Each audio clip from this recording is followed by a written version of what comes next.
আয়নায় নিজেদের মুখ ভালোভাবেই দেখতে পাচ্ছেন লামিন ইয়ামাল। দলের পারফরমেন্স নিয়ে সন্তুষ্ট নন এই স্প্যানিয়ার্ড। অস্ট্রিয়া ম্যাচে তাই আটঘাট বেঁধে নামছে দে লা ফুয়েন্তের দল। ফ্রান্স আর্জেন্টিনা নিয়ে যত বেশি কথা হয়, স্পেন নিয়ে হয় না তার অর্ধেকও।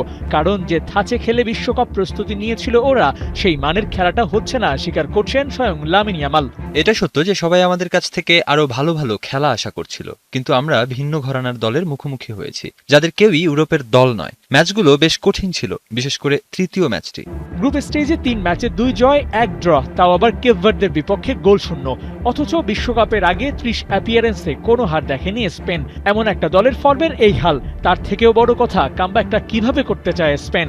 আমার মনে হয় না এখনো কোনো দুর্দান্ত ম্যাচ খেলেছি। একবার ছন্দ খুঁজে পেলে তাহলে আমাদের থামানো প্রায় অসম্ভব হয়ে পড়বে।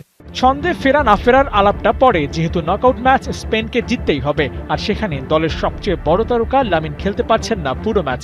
প্রেস কনফারেন্সে নিজের কামব্যাকের প্রসঙ্গ তুলে বলেন, চোট থেকে ফিরে কিভাবে সামলাতে হয় সেটা নিয়ে কাজ করছি। আগের চেয়ে ভালো অনুভব করছেন লামিন, মুখিয়ে আছেন অস্ট্রিয়া ম্যাচ খেলতে। It's really hot today.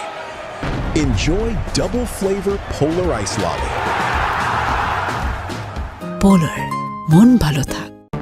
অস্ট্রিয়ার বিপক্ষে স্পেনের গ্রাফটা বেশ উঁচু। 16 ম্যাচে স্পেনের জয় 9টি আর হেরেছে 4টিতে।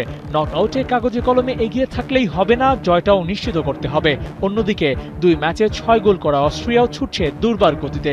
আর্জেন্টিনাকে ফেস করে আসা দলটির প্রস্তুতিটা দারুণ হয়েছে। স্পেনের মতো হেভিওয়েটকে আটকানোর সব চেষ্টাই করবে ওরা। তবে স্পেন তো ছুটছে শিরোপার জন্য, লড়াইটা তাই হবে অসম। কিন্তু বিশ্বকাপের প্রেসারে এক হালি পরাজয়ে একটা যোগ হওয়া অসম্ভব তো কিছু নয়।